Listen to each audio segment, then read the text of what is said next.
If you would do me a favor of taking a long and slow breath. My plane landed about 45 minutes ago, and I have still not yet landed. But it is a joy to be with you today, to be with the workers and the helpers and the healers and the lovers and the troublemakers and the damn givers. And would you let me know if you're here today?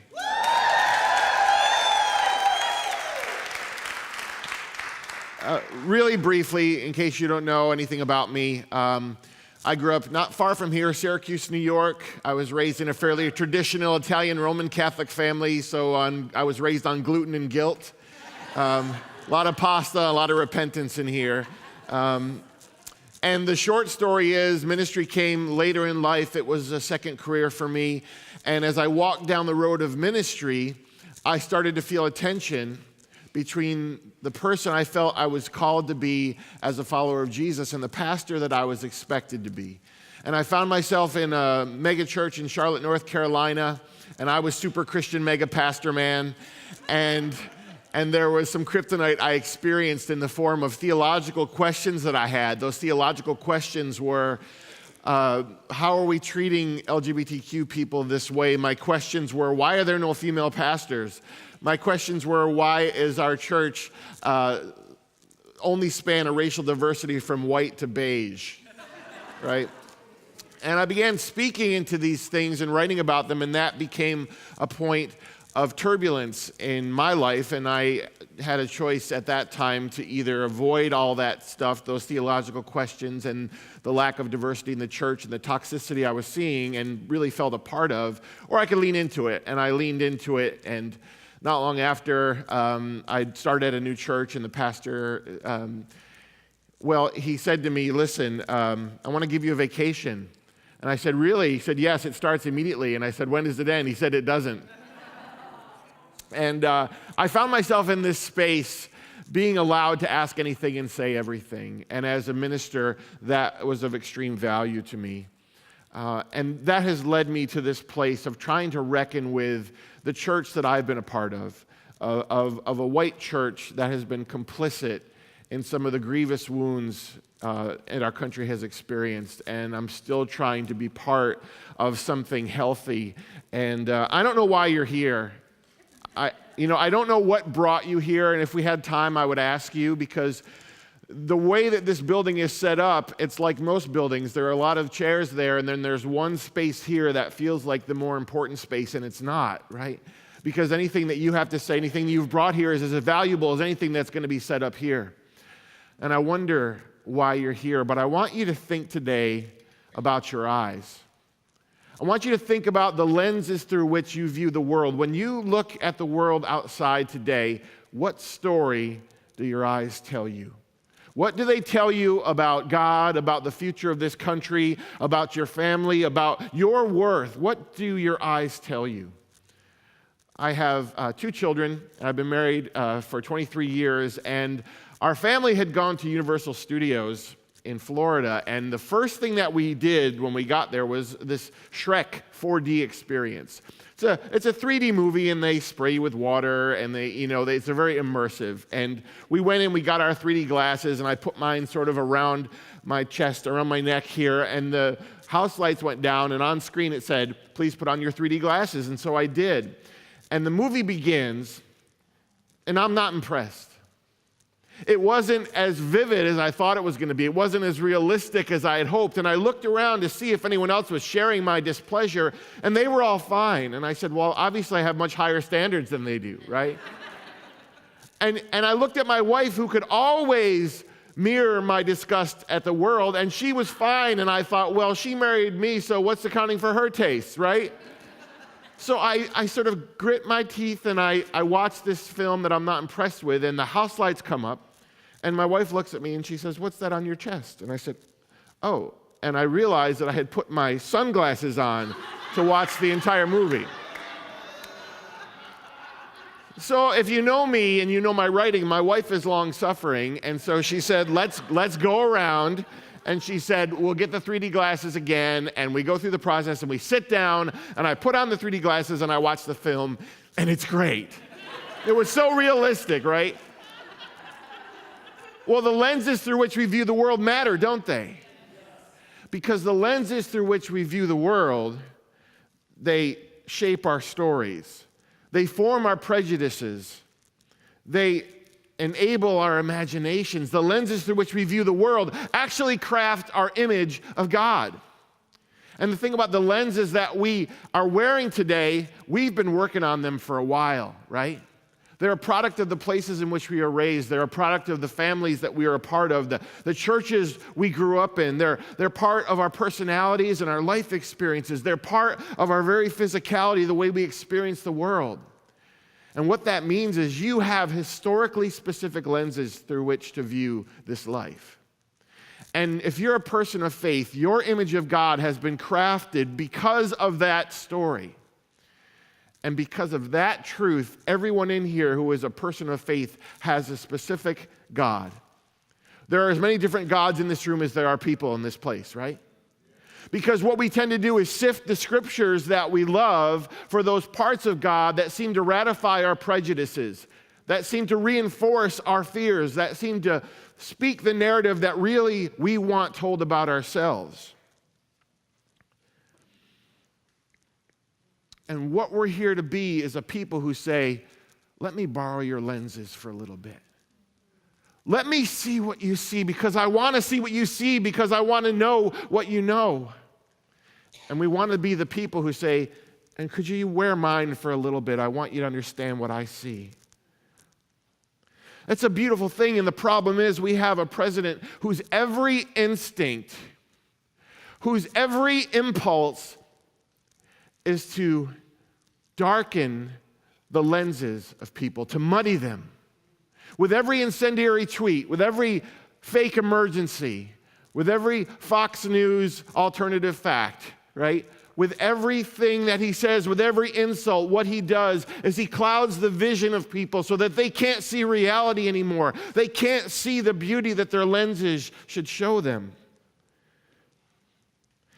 And what's worse is that he has a white evangelical church that has sold its soul, and they have leveraged their pulpits and their social media profiles and their Sunday sermons to speak that same truth that muddies the lenses of people by placing fear there, by placing prejudice there.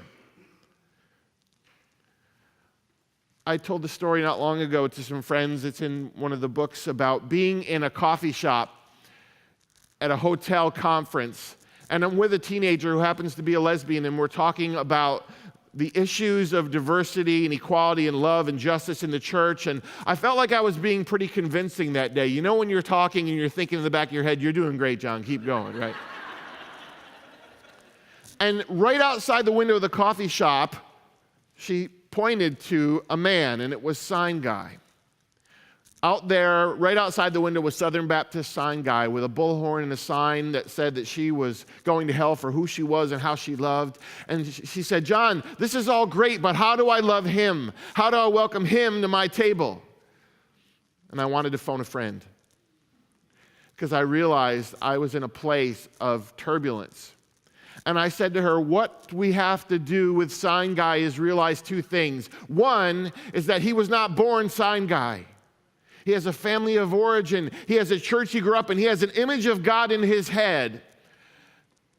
And the second thing we have to realize is right now he's doing exactly what you and I are doing. He's trying to hear the voice of God and respond faithfully. Now we may see exactly what he's doing. We may see it as ugly and hateful and violent, but he doesn't know that. Right now in Sign Guy's mind, he believes he's doing something noble because the eyes through which he sees the world tell him that God wants him to do that. I have a good friend, her name is Sally, and Sally is part of a Unitarian community in Raleigh. And every Sunday, Sally meets with people who disagree with her, and they all happen to be Trump supporters. And she said, I meet with them and we play cards and we share a meal every Sunday, and I hear things that I do not want to hear, and I have conversations I don't want to step into, but I think it's important enough because I want to let them know that someone is not going to shut them down. Someone is going to listen. She said, once in a while I see cracks. She said, we were talking about racial inequality in our country. And I was telling her the reality of that, and the woman looked at me, and she said she got really sad, and she got really quiet, and then she said, "That's the thing I don't understand." And my friend said, "What?" And she said, "I just don't understand why God made other races." She said, if he hadn't, we wouldn't be having these problems. See, this woman was not a horrible person. She was not trying to do damage. In fact, she was lamenting the fractures that she sort of sees, but her default position was that I, as a white person, am the baseline. And I need to keep speaking into those spaces, my friend said, because I want her to understand that this is not reality, right? So if Adam and Eve existed, they were not Caucasian. The cradle of civilization did not have a Cracker Barrel, right? So we have people walking around with clouded lenses, and let's not believe that we don't as well, but we have people who are being polluted by a president and by a party and by a church. And I think we're here because love cleans the lenses, right? Love lets us see clearly again. I've been traveling almost nonstop for 2 years in different cities all the time. I also took part in the Vote Common Good tour. I don't know if you know anything about that. There are some folks here from that. So the idea was that largely white evangelicals were going to speak to white evangelicals before the elections and let them know, you may have voted a certain way your whole life, but you have permission, and it's probably by Jesus, to vote a different way. That you can be a faithful Christian and you don't have to be Republican. And it was traveling, and Jackie was there, and Doug was there, all sorts of people in this room. And my part of the journey was in Texas. Wonderful. I love you if you're from Texas, but that's where the bus broke down.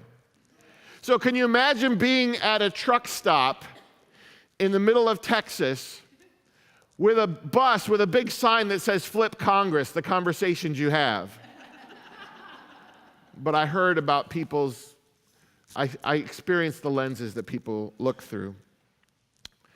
And people think of me as a writer or a pastor or a jerk blogger or whatever they think of me as. But I've been trying to treat myself as a war correspondent, to travel around, and I'll do some talking, but I'm really trying to listen. I have conversations with people, and I wait for the break in their voice. And I look at the tears in their eyes, and I listen to the stories they tell me. And I realize that we do have a divide in this country, but it's not the one we think. See, the divide we have is not a theological divide. It's not a political divide. We have a vision divide in this country. We have a disparity in the way we view the world and how people should be treated. See, the vision divide is not even the one that my progressive Christian friends and I think it is. This is not about progressive Christianity versus conservative Christianity that is too myopic, it's too arrogant, it's too Christocentric. This is about two different groups of people of compassion and people who seem to lack empathy, right? The divide is people who approach the world with open hands and people who seem to live with closed fists. The divide are people who see life as abundance and those who feel they always live in lack. The divide are human beings who believe that we are one interdependent community, and then there are those who believe in a territorial, nationalistic America first. The divide are the table makers and the wall builders.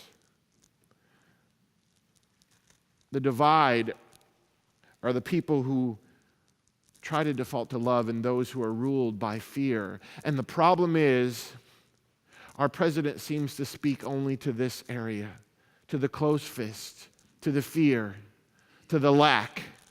And yet, our faith traditions at their best speak to abundance. Our faith traditions at their best speak to our oneness, to our belovedness, to our value together.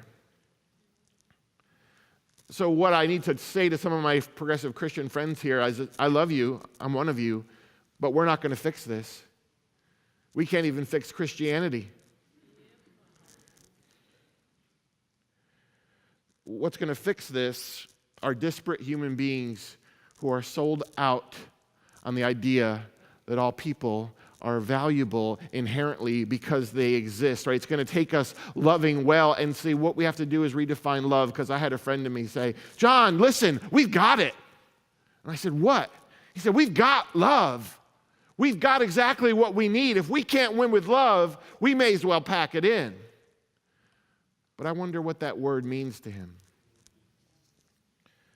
Because we need a non-denominational, interfaith, cross-platform love, right? We need an expression of love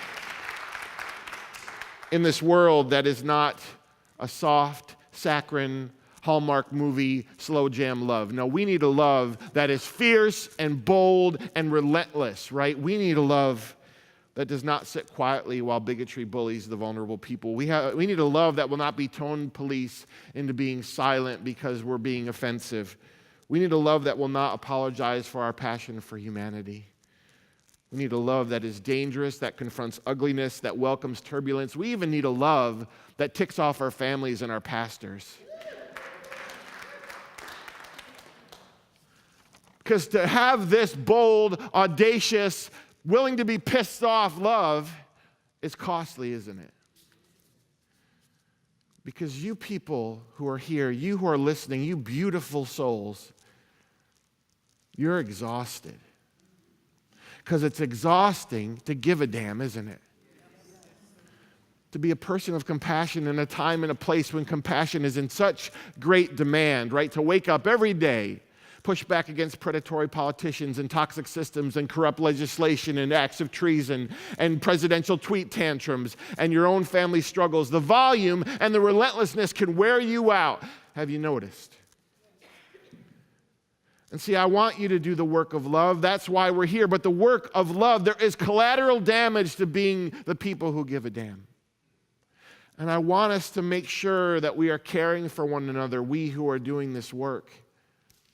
And to realize that you don't always have to be doing this work, that you can actually rest and let someone else carry you. That this interfaith, non-denominational, this massive community can let you rest for a little while.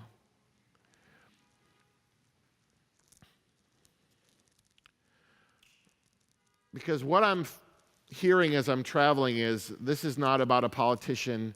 It's not about a political party. It's not about the things we think it's about. It's about the relational fractures that we are feeling. It's about the family members we feel estranged from, right? It's about the churches where we no longer feel welcome. It's about the things we've seen about our friends on social media. That's the fight. Someone came up to us on the Vote Common Good tour and she said, I'm a Fox News orphan.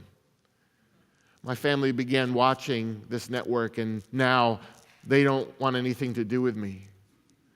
A guy came up to me in Minnesota and he said, my mom is not my mom anymore. He said, I don't recognize her. She believes everything he says. He said, I don't know how to deal with her. I don't understand her.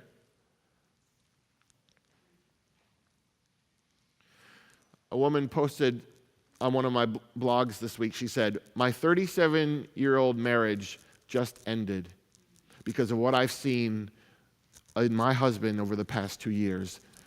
Friends, this is the collateral damage. This is the heart of this. It's in this relentless urgency. It's in this profound grieving. It's in this relational fracture that we meet. And I don't know why you came here, but I think you're here because you're one of the damn givers. I think you have a deep love for humanity, and I think that's why you're so exhausted. I think it's compassion that pulls us into the places we wouldn't otherwise go. That's the heart of the message of Christ. And the scriptures say that Jesus looks at the crowd and he has compassion on them because they're harassed and helpless like sheep without a shepherd. I think I want to keep those eyes that Christ had. I want to look at the crowds and see compassion and not have contempt, right? And it's so beautiful that that word compassion is tied to the word bowels, right? That idea that you could feel so deeply about the suffering of another person as to be physically altered to the point of sickness That's why it's not inaccurate today when we say someone's story of suffering moves us. That we're twisted in our bowels. So compassion is a bowel movement, if you will, right?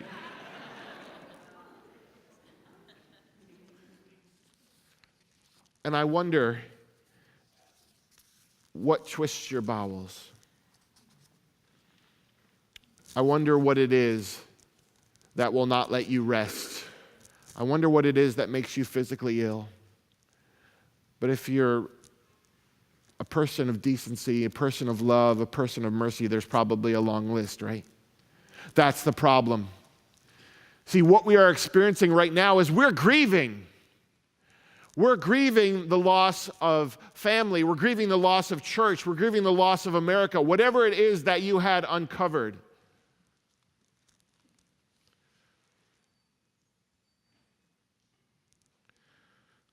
So if our lenses are the issue, if the divide is one of vision, well, that's how we're going to have to fix this.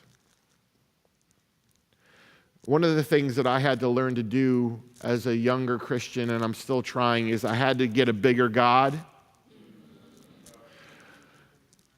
See, I grew up with false stories. I grew up with false stories about gay people, about people of color, about Muslims, and in all those false stories, something about those false stories told me that I was a little bit more deserving of the love of this great big God that I believed in than they were, and I couldn't figure out why I felt that way. But it's because I was fitted with lenses that told me that's how the world worked. And I decided I wanted a God that was bigger than that, even if that bigger God got me kicked out of the church to find it. I want a God that's bigger than Franklin Graham's God. Franklin Graham's problem is his God is far too small. His God resembles him.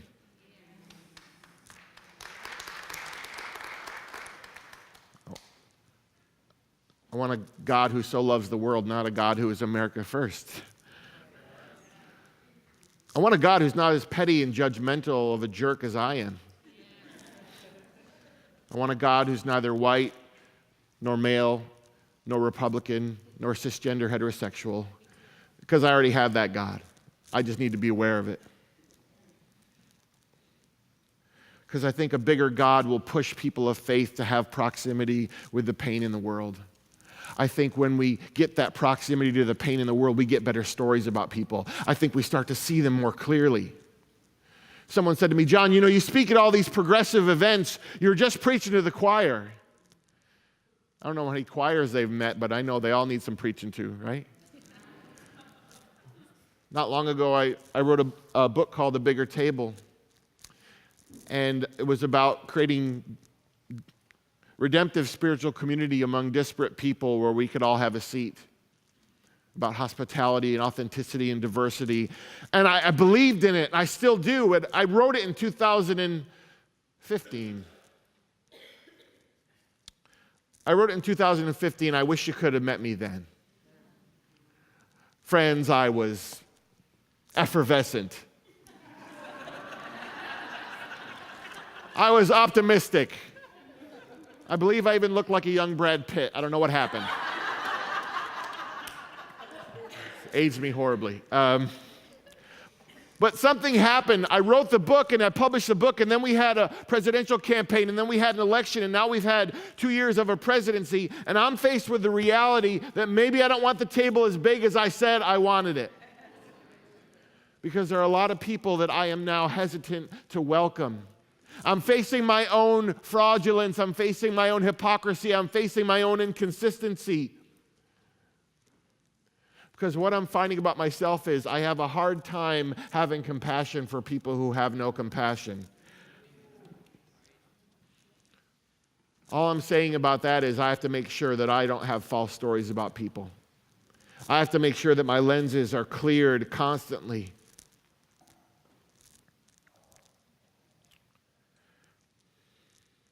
Have you ever broken a bone and not known it? Anyone here? 2 days ago? No, 2 days. Oh, it was broken for 2 days. You get older and things just start hurting, so you just let it go after a while, right? But you've had that. I've had friends that go, yeah, I walked around for 3 weeks and I finally got it x-rayed and it was broken, right? Anyone ever have a compound fracture? Did you know it? Yes. Because with a compound fracture, the bone breaks through the skin, and when stuff that was supposed to be inside is outside, you're waking up. You don't have to think, I wonder if there's a problem.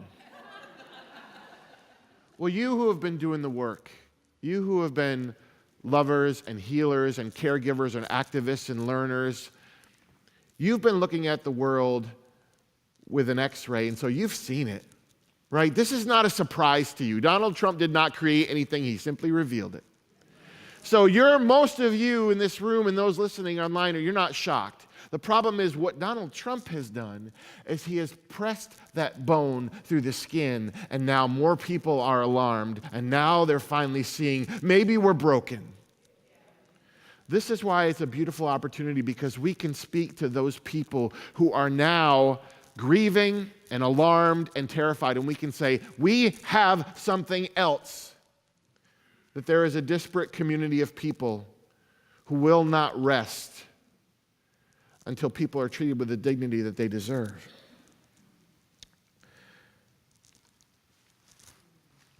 Just want to check myself. Thank you. So a few years ago, well, more than a few now, it was my first youth event at the mega church in Charlotte. And I wanted to impress because I had to be super Christian mega pastor man, right? And I didn't want to let them know that I was a fraud, right? So I was working really hard. We had this massive youth event, and all the students were there, and all the parents, and I had all my team there. And it was really, I was hummingbirding, which is when you float around really fast and go, hi, how are you? Good to see you. Hi, how are you? Good to see you. And I saw 2 students standing at the back of the room. And something said, go there. And really, I think when our faith is at its best, we are seeing the people on the periphery. And I walked up to these 2 students, and I was giving them the best youth leader spiel I had, right? All my canned jokes, all my witty banter, telling them all about the things, and I got nothing. They just looked at me. And so I tried a little harder, told them about some other events that were going on, and then I told them where the snack bar was, and then I just kind of slinked out. And I thought, that was a disaster. But the following Tuesday, I got an email from the older of the students. And she said, you may not remember us, but we were in the back of the room and you came and you talked to us. And she said, we were there because we hated church and we were being forced to go, which is what you want as a youth pastor, right? Please come under coercion and duress. And she said, we had a really bad experience with a youth pastor at our former church. And she said, the last thing we wanted was to talk to a youth pastor, which I get it. And she said, but something was different. And she said, you made me feel visible. And I took that phrase and I never let it go, because that's the greatest thing that we can do for people, is make them feel visible. And as we're trying to live in this world and be loud in the cause of love, we have to see people. We have to see people who are being oppressed, people who are vulnerable. We have to see people who are being injured, but we also have to see those who are doing the damage. We also have to see the people who are hurting other people because they have a story too. And see the people who are disenfranchised or feel disenfranchised. Donald Trump said, we have a community for you. And that's all it took, because so many people are so starved. They want to be seen so desperately that anyone who says, I see you, they'll run to them. So what we need to do in our lives, in our ministries, in our communities, is to say, I see you and I adore you, and I'm going to offer you something that will not damage you, that will not dehumanize you.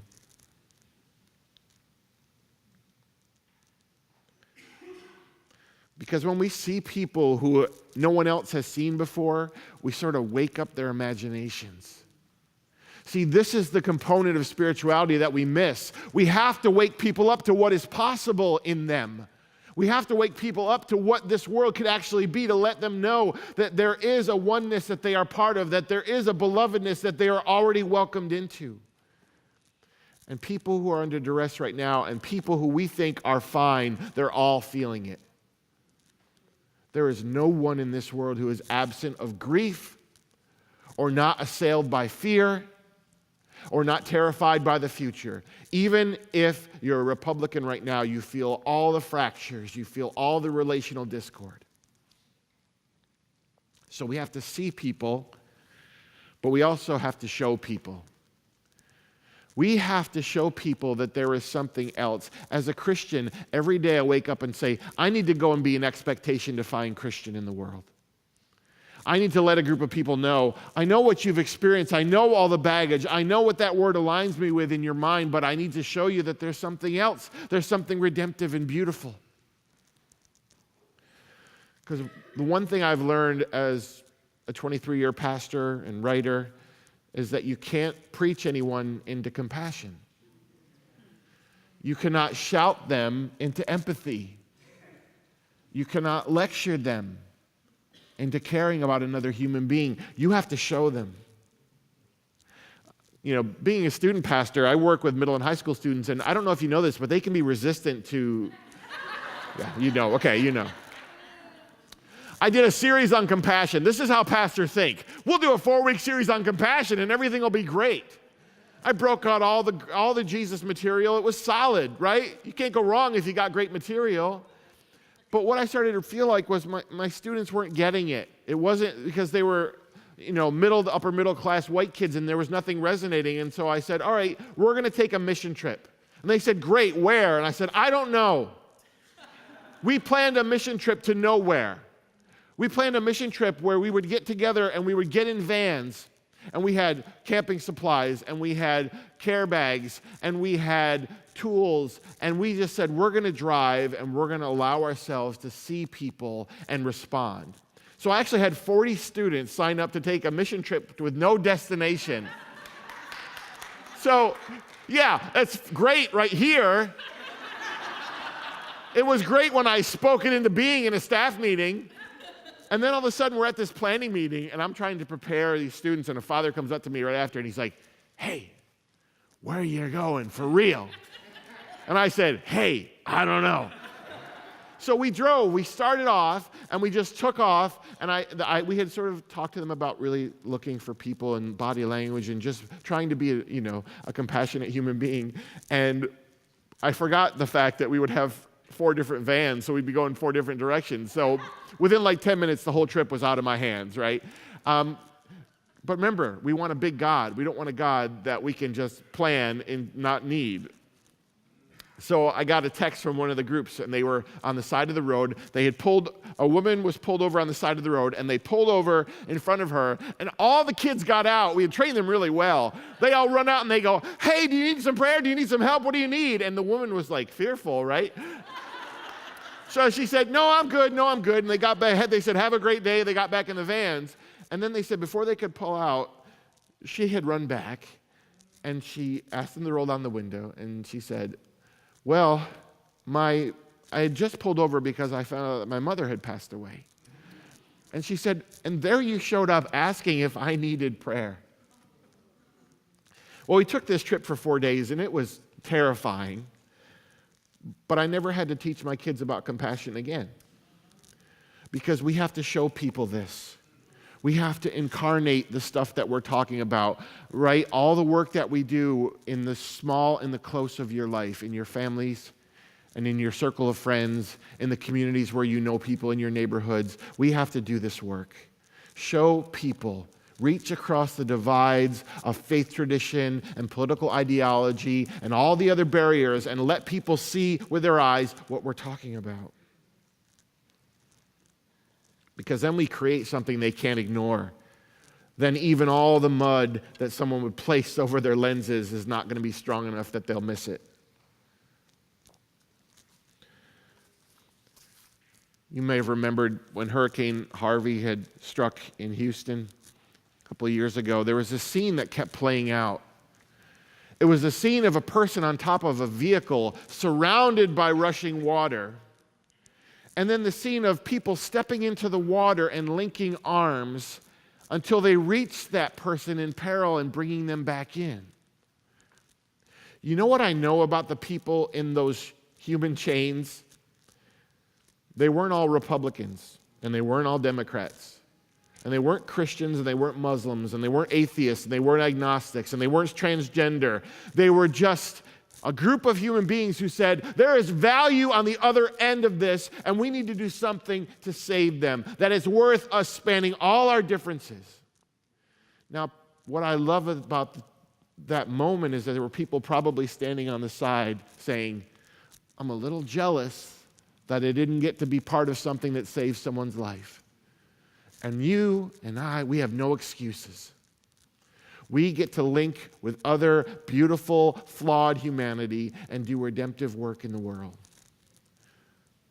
So as you leave here today, think carefully about the eyes through which you see the world, because they're going to change everything. Don't rely on false stories about people.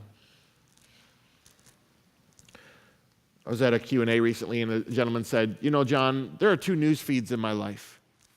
There's the news feed I see every day that's loud, and it's toxic, and it's angry, and it gives me bad news, and it makes me hopeless. And he said, but if I keep my eyes on the ground and look at what's happening right in my community, I have a beautiful news feed.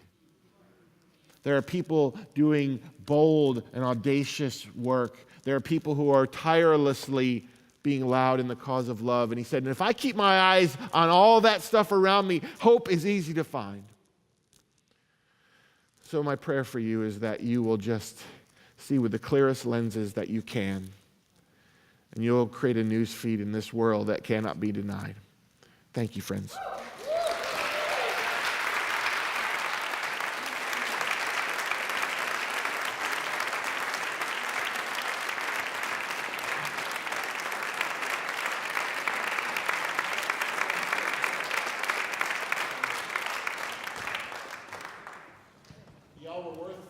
Rushing into.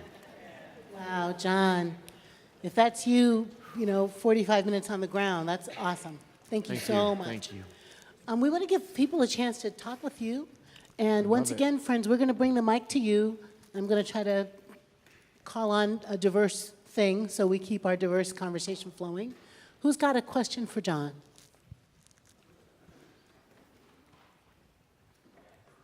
Okay, thanks. Aisha Hauser. So, hi, Jackie. Hi, John. So I heard you talk about showing compassion, and a couple things came to mind. One is this idea of being a centrist, and my response to that is, do you want to be 50% away from a Nazi? So I'm guessing no, right? So the other thing is, I don't think Barack Obama could have shown more compassion and kindness to a group of people that made it their mission. I'm talking about Congress, along with white people, most of them. Sure. So what do you do? I mean, there's only so much kindness. There's only so much black men, black trans people can follow the orders of a cop and still get murdered. Yeah. Well, and in the bigger table book, I had written about the idea of true diversity, and someone said to me after the election, he said, I'm a Trump supporter. Am I still welcome in your diversity? Am I still welcome at your table? And I said, well, here's the deal. The table is not bigger because you can show up and say or do anything you want there. The table is bigger because everyone's voice is going to be heard. And what I said at the time was, I don't want to sacrifice vulnerable people on the altar of my diversity. I don't want to force them to have proximity to damage.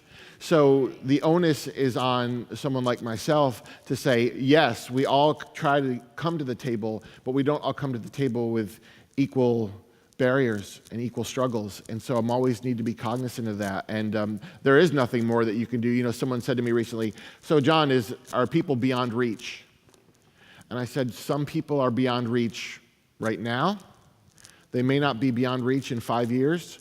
I bet there are people in this room, you don't believe what you used to believe, and you have things that you now have repented of because you realize that you were part of something that damaged other people. So part of it is trying to make sure I offer people the same opportunity to be transformed. And I don't know when that's going to happen, but there are some people who we may never reach. That's where I ran up into a problem with my faith tradition. because I've been telling a group of people for 10 years, hey, you need to live like Jesus. You need to love people who you don't agree with, and I'm going on. And they said, okay, now would you offer that to me? And that's when I say I need a timeout, because it turns out that this is really difficult and it's messy. You know, I wrote a blog post called Trump Supporter, Can We Talk? And it was trying to be conciliatory and saying, I want you to understand that I oppose this president because I care about my family and your family. I think I care about you far more than he does. And then people came to me and said, well, why are you making peace with these people? I'm supposed to be following a peacemaker, so how do I reconcile these things? It's messy.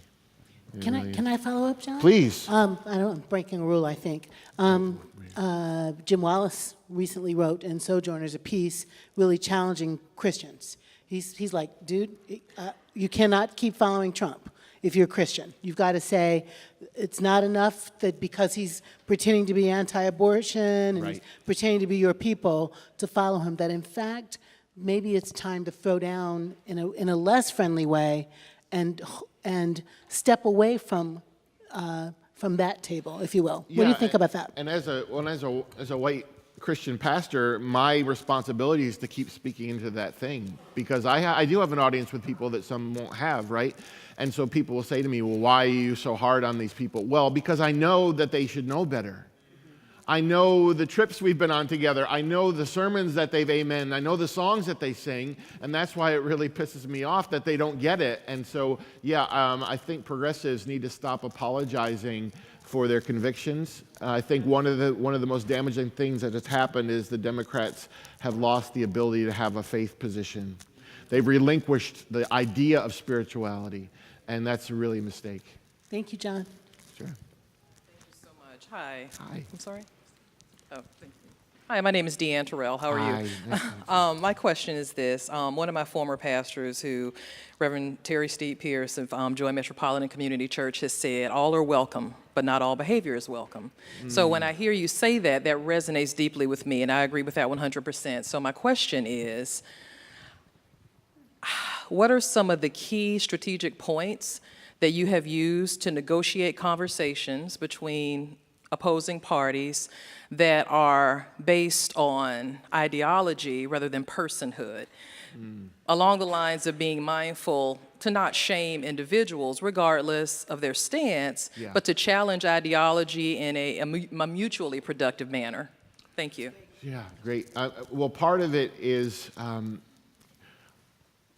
I try to insist when we have a conversation that we have an agenda-free environment, which means I need you to be able to look at another person without the desire to fix or change or save or renovate them. Because when you can let go of those things, then God can do something, right? So it's really trying to make sure that they view that other person as fully complex as they are. And that's a challenge, because when you have someone who the voice of God has been telling them that a gay person needs to be fixed, it's hard to argue with God. But so I need to try to chip away at those elemental things. Our church in Raleigh, that I was working at the time of the election, I said, well, let's open up the church on Wednesday for people who are grieving. And someone said, well, that would be a political statement, so we can't do that. And we really missed an opportunity to speak eloquently into what was happening, because I think we yielded to the wrong voices. And the pastor said to me, well, John, here's the thing. Those people who are going to be upset with you, we want them to go with us where we're going. And I said, we have to go and know that they may not come with us, but where we are going is worth going anyway. Yeah. And so part of it is realizing that I need to tell people there are a lot of faith communities. And you can be in a faith community where you don't recognize the inherent beauty in this person, but that's not this one. Yeah. You cannot stay and do that. That's really good. Thank you. Another question, please.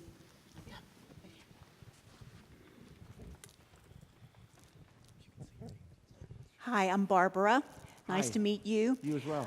One of the most important things when with my youth group was they actually, even at that time, took us to a synagogue, took us to, what do you do with your kids to introduce them to interfaith experience. Yes, I'm not an active youth pastor right now, which is probably why I sleep a little better. That was a project that we had about 40 partners in the city of Charlotte, and we would regularly spend time with them. And so when we did an alternative spring break where we had 5 days, 9 projects a day. And we're going to drop in and shake our, holy water over the place, and we're not just going to be white saviors. This was ministries we had a relationship with. So my students lived life alongside people. They didn't just understand issues or other religions. They had friends. They had people that they knew. So that was a daily part of our rhythm. And I think, that was all after all that trip that we did, because they realized, okay, maybe my idea of the world is a little bit smaller than it should be. So, yeah. Thank you, John.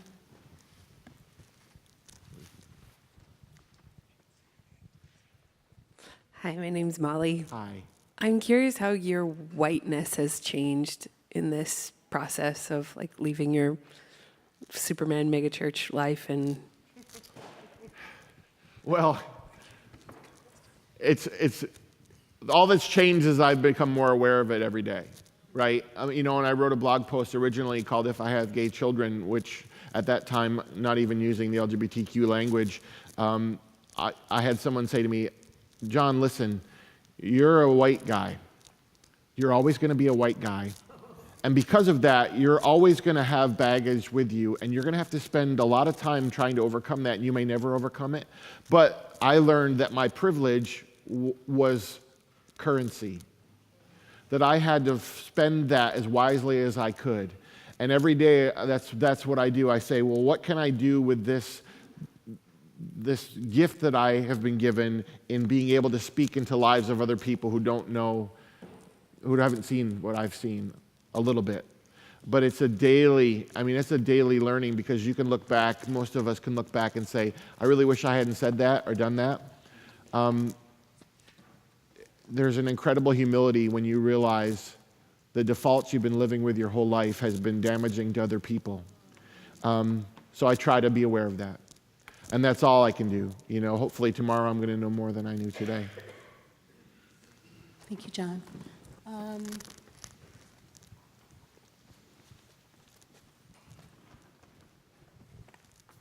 Thank you, Bertram, and thank you, Rob, for moving the mics. Susan Davis with Middle Project. Thank you so much for your work. How do you address and engage in dialogue around, I think, our country's original sin, the genocide of the indigenous nations that were here? So I'm sorry, I missed the first part of that. How do you engage in dialogue and discussion as you travel around the country about what I think is our country's original sin, the genocide of the indigenous nations? Well, part of the work I think that we're doing right now, I talked about that compound fracture, that now we see it. I think so many people who have been oblivious to certain parts of our history, they're now reckoning with so much, and so that's always going to be part of the conversation. You're right. That is, when I speak to white evangelicals, that does not exist in their minds, right? So as they're vilifying outsiders and immigrants and violent people, all I have to do is say, if you would read an actual history book, we could address this. So it's really just about making sure that we share information with people. Remember those, I told you I got better stories? We need a better story about America. We need a truer story about America. Yeah. Can I follow up there, John? Please, yes, of course. So, we are sitting in a building that's sitting on Lenape land, Mannahatta, hilly town, hilly city, and then this was Lenape land. And you said we need better education. Whose responsibility is it to teach? I mean, whose job is it to teach, and how do we do it? I think I agree with you, but whose responsibility is it to teach, and how do we do it? Wow. I have access to my kids. I have an audience with them that no one else has. So if I'm not teaching my kids, I can't rely on someone else to. The problem is, I think the people that we're talking about, have abandoned large sections of reality and truth. So that's a beautiful question, and I don't have the answer to it. I think I used to tell my students' parents, I'll see them for 2 hours a week. You'll see them with the other 160 whatever hours. And so that's our responsibility. Yeah. Thank you, John. Sure. Yes. Wait for the mic, love. Wait for the mic. It's coming to you. Here we go. Hi. You were in the South as a minister for a while. I'm from the South. And who is it that said Sundays are the most segregated days of the week? Martin Luther King. Martin Luther King, yes. And so,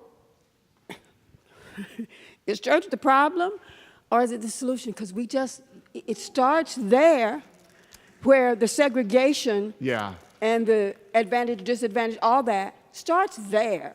Right. So what do ministers and all of us do to change that segregated situation? Yes. That's a whole seminar in itself. That's a whole conference. For me, I actually grew up in Syracuse and in Philadelphia, so 90 minutes from here. This was the heart of what I felt comfortable in, and I got to the South and I was sort of shocked. I tend to fight. Yeah, I tend to fight both with and for my faith tradition right now, because I see it as beautiful, and my heart wants to believe that the answer is going to be in redemptive spiritual community, but I also see the damage that it's caused. I think if you build your church on a theology that is exclusionary, you've got no chance, right? And so what you love to come to a community like this that is built on something else, built on our oneness. Yeah. I mean, in a lot of ways, it's no mystery, right? If you teach certain things, that's going to be the law of your land, right? And so when you talk about something that's revolutionary love, you say, this is who we are. And there are people who will not want to come here yet because they're not ready for revolutionary love yet. There's one. Yes. Hi, my name is Alexandria. I kind of want to expand on what we were just saying, because technically I'm a millennial, went to Berklee College of Music working on my first album, and the whole purpose of this is to implement this activism in a commercial way. So I do think that right now you just look at the demographic, and a lot of people here are in a generation that may not find social media cool. But I do think that if, the first speaker and yourself talking about your children and just reaching out to the youth and starting to find ways that people in power, white privilege, or whoever it may be, to find out ways to find the Kardashians, to reach out with them, promoting on social media, start implementing these messages in a not so aggressive way. And I love what you said about, and I wrote it down for my own activism, about not preaching, because no teenager wants to be preached at. You're automatically going to rebel. So it's like someone like me who's a light worker, who wants to get this message out. How do I market myself in a way that's cool and still, yeah. Yeah, and thank you. And that's delicate, for me. If you are a Christian or you're not, and you just want to read a fun chapter, it's Matthew chapter 23. And Jesus basically rails into the religious leaders over and over again. And we would say he's harsh, right? But he doesn't lose the redemptive spirit of what he's saying, because it's direct, because he is fueled by compassion for those who are being damaged, not to try and injure those who are doing the damaging. So I think we leverage social media, but I speak very directly, because I think sometimes we can be so soft that people don't realize how pissed off we are. And this is not theology we're talking about. These are the lives of people. So we leverage everything. Yeah, I'm a social media, I don't know if you know my story, but a blog post, basically, I was fired, wrote a blog post, this happened. Yeah. So I'm a living, example of that. And so I use every tool at my disposal, but I never try to speak to keep readers, and I never try to speak in a way to avoid losing readers. I just try to speak whatever is on my heart and trust that that's going to be the place that I'm going to land. Friends, John Pavlovitz. Hey, thank you.